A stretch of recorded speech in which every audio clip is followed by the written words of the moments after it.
Okay, so I know I said in the past when I made my original Watch Dogs video that the place that I started in the series was not the beginning, it was here.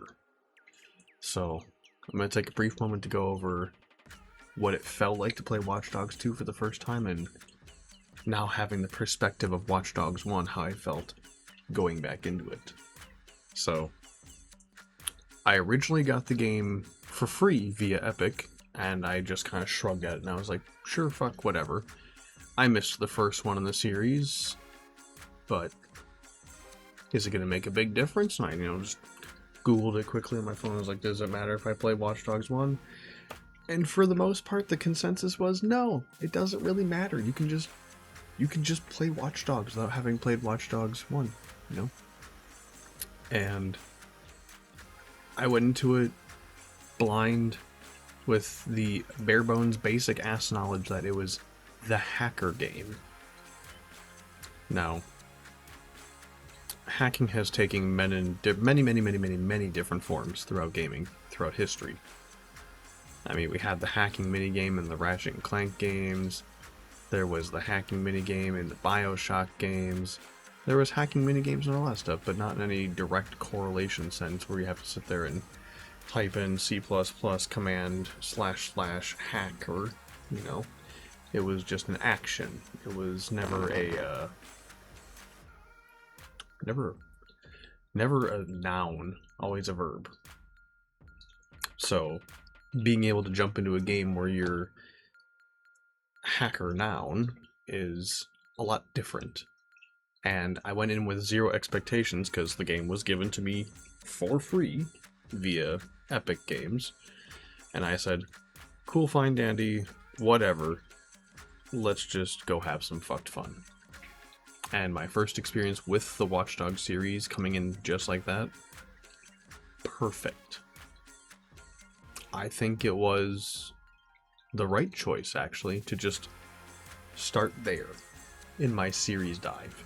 If I had played Watch Dogs 1 and I was like a big old super fan of the series and was real pumped about it, and I got let down the way everyone else did, that Chicago wasn't as windy, wasn't as rainy, atmospheric, moody, that's what they promised and let down on. The second they announced Watch Dogs 2, I would have been all aboard the skeptic train to shit on that game and say, I don't think I'm ever going to really play it. Now, not having those skeptic expectations on board, and only briefly hearing about the disappointment of Watch Dogs 1, walking into Watch Dogs 2 was probably some of the most fun I've had in a long time. Like, I really dislike having to say that Ubisoft has ever done anything correct because they let us down on a regular basis. But here's the skinny of it. There's only one thing Ubisoft knows how to do correctly anymore. And goddammit, it's worlds. Worlds and maps. Now, I can't sit here and be like, I've been a lifelong Ubisoft fan, but here's the thing, I've been playing their games since day fucking one. Like, I know this doesn't sound like the Ubisoft everybody knows in modern day, but PlayStation 1, I had the Rayman game, the original 1999 Rayman game. It was a weird fucking game. But the world felt like a vibe, even for 2D. I didn't touch another Ubisoft title for like quite a few years. And I think the biggest title that I can remember from Ubisoft was the Far Cry series. And it took me from 1999 Rayman all the way up until Far Cry 3 and 4 to have touched a Ubi title. So I had some cooldown time, and then Ubisoft just kept pumping out victory after victory on the gaming market, while shitting down everyone's necks and being like, hey, you don't actually own your products. Thanks, Ubisoft. Real great stuff there. It's always been a confusing one trying to get on board with them, but side rant over. Everything I've done inside of the Ubisoft realms has always revolved around their worlds. My favorite Assassin's Creed game, while the least Assassin's Creed game is Assassin's Creed Odyssey. Why? Because they did an amazing job with the world. My favorite Far Cry game of all the Far Cries is Far Cry 4. Is it as big as Far Cry 5 or Far Cry 6? No. But they made a believable world. Except for the honey badgers. I'll never let that one go. And now, looking in on the Watch Dogs series, I have now played all 3 of them. And I can say with definiteness, Ubisoft stays winning. The Windy City was, scaled down in size to make it manageable. I mean, it was an older release. It was good. It was good, map-wise. And now they take us to fucking San Francisco. They did the exact same thing they did in Chicago, just shrunk down the San Fran area and made it so. And the thing that gets me as someone who's actually been to California, been through San Fran, San Diego, Scripps, never went to LA, I don't want to go to LA. They got it right. The vibe is there. It is a tech city. Silicon Valley's right there. You've got, amazing landscapes. You've got the waterway under the Golden Gate. I didn't see any riptide pools down there, but that's situational, I guess. It's a whole vibe. Coffee shops everywhere, pizza shops everywhere, lots of vendors out. Having Pride Street out there is definitely a big thing. Lombard Street, they've got a lot of really good landmarks crammed into that world space, and it feels living. It feels livable. Now, I hate to dig on Ubisoft's older stuff, but trying to remember which one it was, pre-Syndicate or whichever the French one was, Future Me. Put the French Assassin's Creed up here, because I'm too stupid at 3 in the morning to get this correct. That one, crowd density in Ubisoft games was kind of a fucking joke. And I don't know if that came out before Watch Dogs 1 over here, French Assassin's Creed there. I don't know if those two came out in the same relative time, but even Watch Dogs 1 felt kinda lived in. It felt kinda real, like they tried. And playing into Watch Dogs 2, it was definitely less crowded than San Francisco would have been, but it felt like a good density of crowd. And everything about it felt perfect. Now, the only part of the world design that I'm going to complain about from the Ubisoft fucking up perspective, there has been a day one issue for PCs where the sky flickers horrendously on any graphics card newer than a 2060 Super. Ubisoft knows about it. It's been posted left and right on their forums, and Ubisoft does the most scum fucking thing that Ubisoft does and just ignores it. I'm sure they could drop a tech patch, fix it, and it would be perfect. I had to dive into my settings 3 or 4 times, scooting through Reddit posts, trying to figure out what the fuck was going on, why my game was trying to give me an epilepsy issue. I don't even have an epilepsy issue, and it probably would have fucking triggered one because it just kept fucking minutes on end, and it's always the worst when the day-night cycle is about to cross over, like sunrise and sunset. It goes full disco mode, and it looks like shit. After following all those Reddit posts and chains, and everyone's like, yeah, it's just the shadow stuff. Make sure you lock your frame rate down to 60. Anything over 60 makes it spaz. Turn it down. Locked out my frame rate, locked my monitor rate. It still happened. But not as bad. The first, hour and a half, 2 hours of the footage is truly epilepsy inducing. So for anyone that tries to watch this going to sleep, I'm sorry. Do not watch it if you have epilepsy issues, because that's just not cool. Ubisoft. Now that we got that arc out of the way and we talked about all the really great stuff about the game, let's get on to the other stuff. So, playing as Marcus Holloway, no detractors. Great character. Great, I guess, personage of the character. He feels like a real good dude. He feels like he's trying to do the right thing. As someone who has basic computer knowledge, all phones work with Bluetooth. There is no way in hell you are short-range Bluetoothing from your phone to a CTOS terminal to give yourself any kind of access. Because if CTOS is all hardwired, there is absolutely zero reason their asses are putting a Bluetooth connectivity port in there.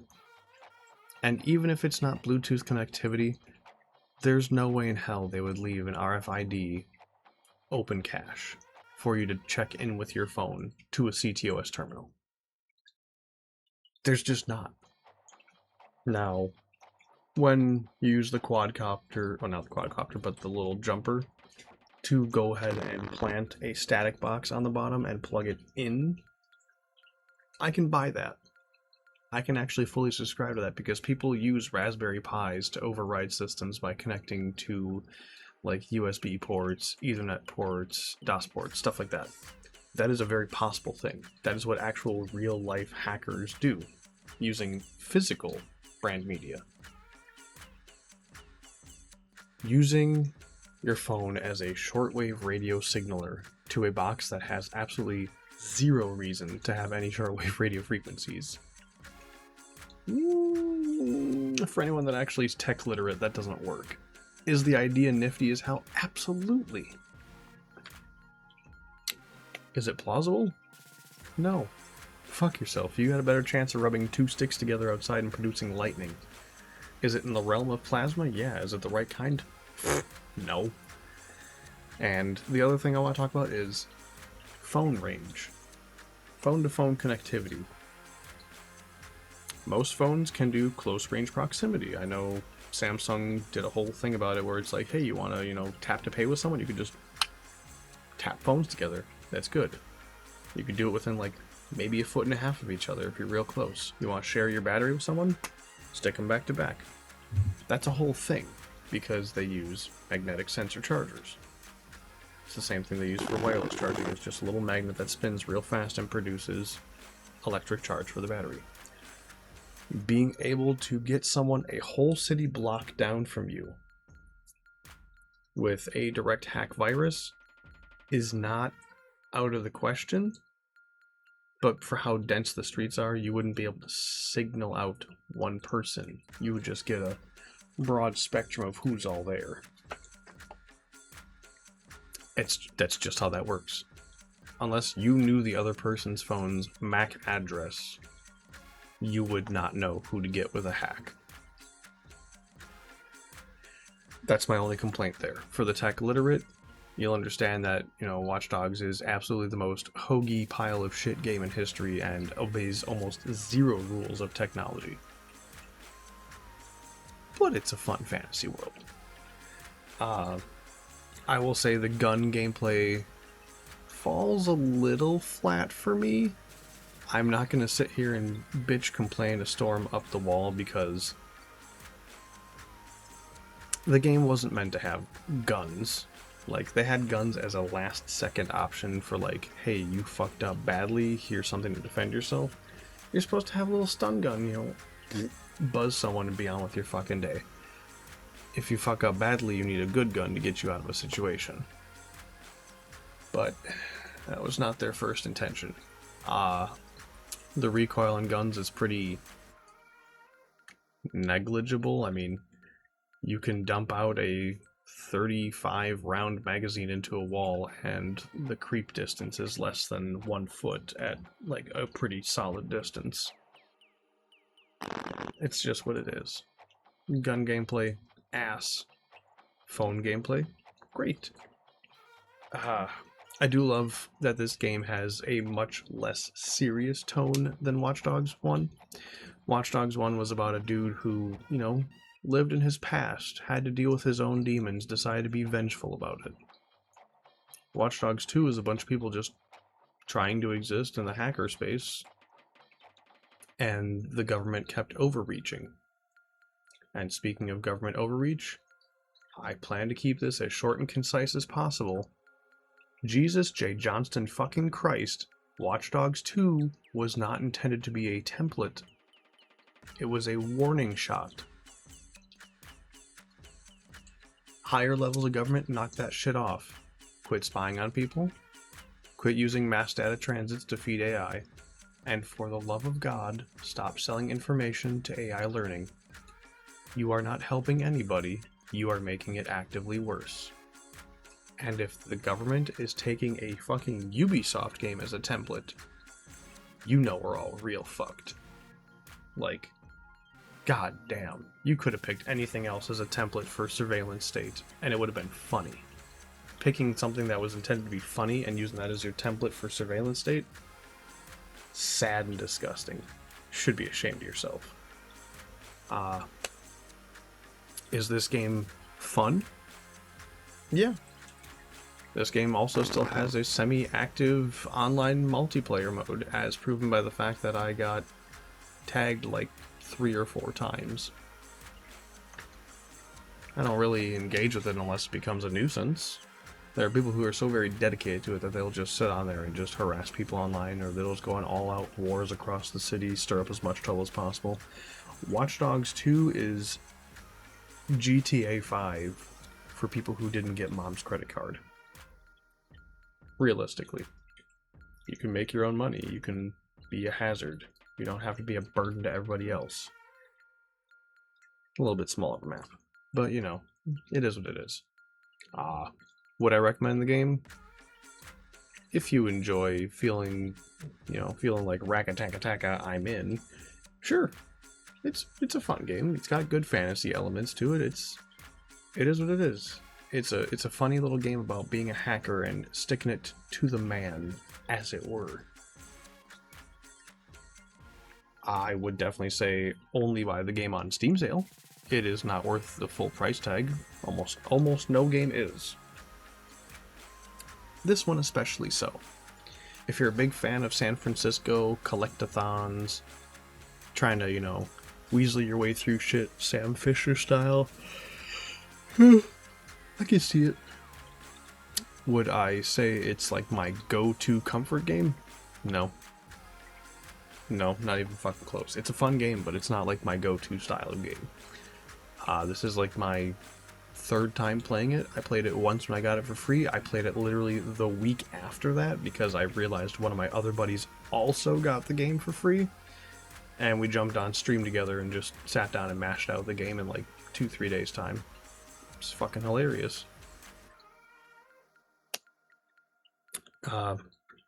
Great solo player, decent multiplayer, somewhat active online player base?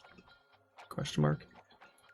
The game doesn't really provide itself a challenge at any point in time unless you're a fucking moron like me and you decide to go run into a building swinging dick with no gun out. That's A1 choice there, but yeah. I'd give this game like a 7.2 out of 10. It's good, but it's not like a perfect game kind of good. It's like A for effort. Hopefully I'll have some new content coming up soon. I am still hella busy and hella tired, but I will try to keep up. I will see you guys on the next one.